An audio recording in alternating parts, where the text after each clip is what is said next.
hello' guys জমিন এটা cash হ'ল বিয়া বুলি দিনত ৰেডি হৈ আছিলে চাক একচুৱেলি ৰাতিহে বিয়া আচ্ছা কি আছে ভালো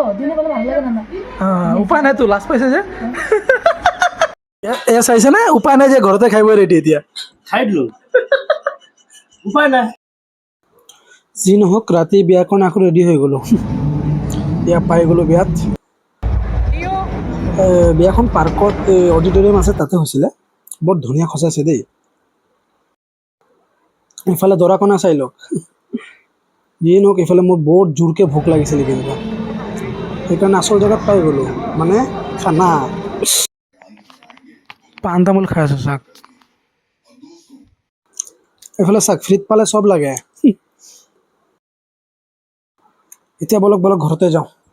হৈ গ'ল বিয়াত গৈছে কিন্তু লাজত খাব পৰা নাই ঘৰতে আকৌ খাই আছে চাক